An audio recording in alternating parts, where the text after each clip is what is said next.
Olá, gente querida! Nós nos reunimos aqui em torno da Santa Palavra de Deus, pedindo que o Espírito Santo do Senhor nos ilumine, nos dê a docilidade, um coração aberto para o acolhimento de Sua Palavra, para guardar a Palavra em nosso coração como Maria Santíssima, para que os nossos discernimentos todos sejam feitos à luz da Palavra e que a Palavra de Deus possa frutificar em nós. Hoje é sexta-feira, dia 30 de outubro. Praticamente estamos concluindo este mês missionário. Amanhã é o último dia do mês. E o texto que a liturgia da Igreja Católica nos oferece para hoje é de Lucas, capítulo 14, versículos de 1 a 6. Abra a sua Bíblia e acompanhe conosco.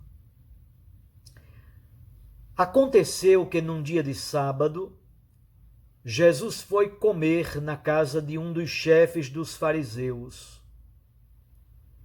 E eles o observavam. Diante de Jesus havia um hidrópico.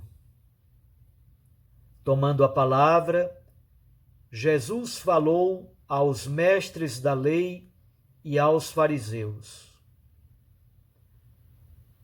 A lei permite curar em dia de sábado ou não? Mas eles ficaram em silêncio. Então Jesus tomou o homem pela mão, curou-o e despediu-o. Depois, Jesus lhes disse: Se algum de vós tem um filho ou um boi que caiu num poço, não o tira logo, mesmo em dia de sábado? E eles não foram capazes de responder a isso. Palavra da salvação. Glória a vós, Senhor.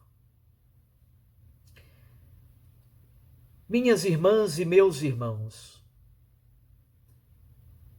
com o texto de hoje, Lucas começa uma sessão conhecida pelos estudiosos como sessão do banquete. Ele vai apresentar 4 cenas em torno do tema da refeição ou de um convite para um banquete. Esta, do capítulo 14, de 1 a 6, a cura do hidrópico na casa de um chefe de fariseus. 14, de 7 a 11, não ocupar os primeiros lugares nos banquetes. 14, de 12 a 14, não agir pela simetria de convidar somente quem nos pode convidar. E, finalmente, Lucas 14, de 15 a 24, a parábola dos convidados ao banquete. Portanto, do versículo 1 até o versículo 24, nós temos 4 cenas, todas em torno do tema do banquete ou de um convite para uma refeição. Mais uma vez, Jesus realiza um milagre em dia de sábado. No Evangelho de Lucas, este é o terceiro. Vocês recordam? Lá no capítulo 6 de Lucas, 6, de 6 a 11, na sinagoga, Jesus curou aquele homem de mão ressequida.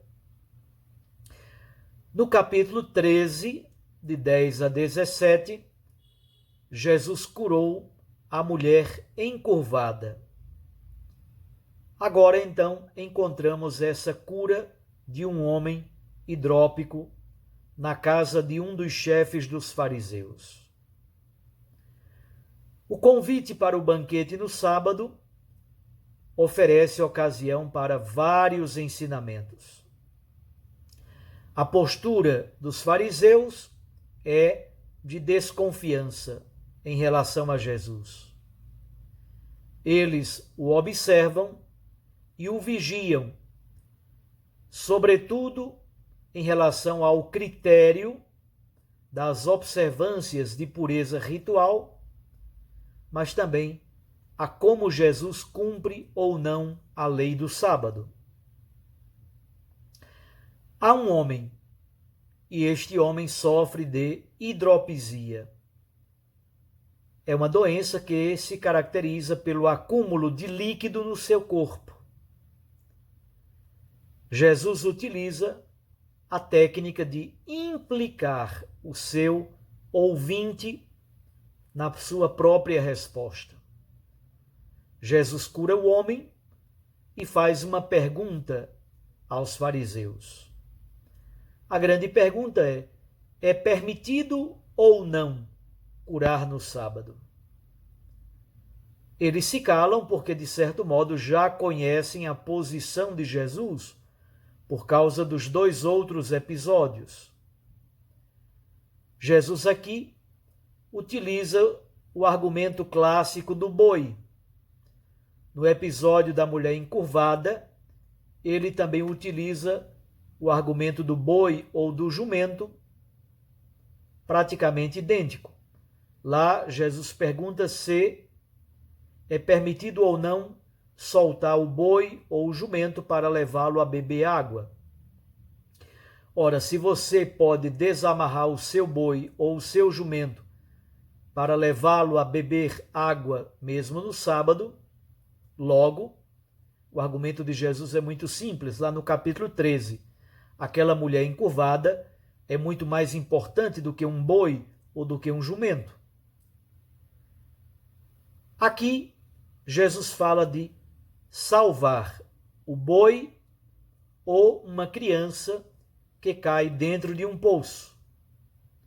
É interessante que a imagem utilizada por Jesus se coliga plenamente com o tema da água. Aquele homem doente de hidropisia é como se ele estivesse morrendo afogado em líquido. No poço, o boi está preso na água.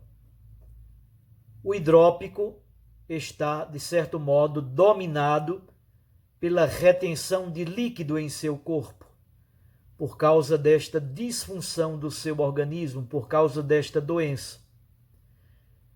Estes edemas exatamente o impossibilitam de viver plenamente e com dignidade.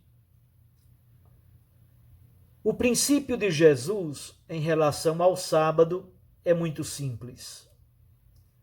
O ápice da criação para Jesus é o sábado. O sábado é o esplendor máximo da criação. O sábado, inclusive, ganha um conteúdo escatológico. Torna-se a expressão máxima do reino de Deus em qualquer circunstância. É muito interessante, porque para que foi criada a lei do sábado? Para proteger a dignidade do ser humano, para proteger a liberdade do ser humano. Porque o ser humano não é uma máquina que deve trabalhar como um condenado. Então, o sábado foi criado para o repouso do corpo, o repouso físico do corpo. O sábado foi criado para a memória, para a família se reunir, para se ler a palavra de Deus, para o culto sinagogal. O sábado, portanto, foi criado para o culto ao Senhor, que é Senhor da criação. Ora, os fariseus interpretam o sábado a partir do seu farisaísmo, do seu rigorismo legalístico. A grande pergunta é, para os fariseus, o que é permitido fazer ou não no sábado, a partir dos seus critérios. Eles não somente têm as leis que já estão na Bíblia, mas eles inclusive criam muitas outras normas e leis a partir da tradição oral. Havia um catálogo de 40 coisas, menos uma, que não se podia fazer no sábado. Portanto, há leis escritas na Bíblia e eles ainda inventam outras tantas, frutos da tradição oral. Jesus interpreta o sábado como verdadeiramente descanso do corpo, como liberdade e dignidade do ser humano, mas sobretudo o sábado é o esplendor máximo da criação. Portanto, onde quer que um filho de Deus, uma filha de Deus esteja dominada, diminuída, dominado ou diminuído ou pisado, massacrado, aí a criação não chegou ao seu esplendor máximo. Portanto, Jesus trabalha no sábado, porque Deus trabalha no sábado, levando a criação à sua plenitude máxima. Preso no poço, o boi ou a criança está prestes a morrer. É como a situação de toda pessoa que está acuada, sofrida. As situações pesadas da vida nos dominam. É como se nós estivéssemos com a água pelo pescoço.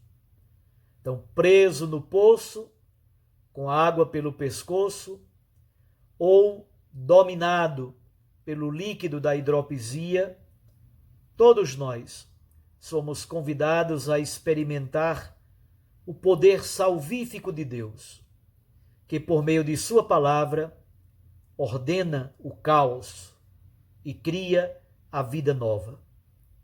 Jesus nos cura, nos liberta e também nos ajuda a vencer todo o legalismo fundamentalista. Enquanto eu estou gravando, neste momento, acompanho as notícias dos atentados em Nice, na França. Que tristeza tão grande. Então, fundamentalismo rigorista leva à morte, sempre. O nosso Deus é o Deus da vida, é o Deus do esplendor máximo da criação. Onde quer que a vida esteja ameaçada, Jesus intervém para devolver-nos plenamente a dignidade, o esplendor e a alegria de viver. O Filho do Homem é Senhor também do sábado. Um abraço a você. Até amanhã, se Deus assim nos permitir. Fique com Deus e com sua Mãe Maria Santíssima. Recorde que a palavra aquece o coração e a Eucaristia nos lança para a missão. Eu os abençoo. Em nome do Pai, e do Filho, e do Espírito Santo. Amém. Obrigado por sua honrosa companhia em nosso canal.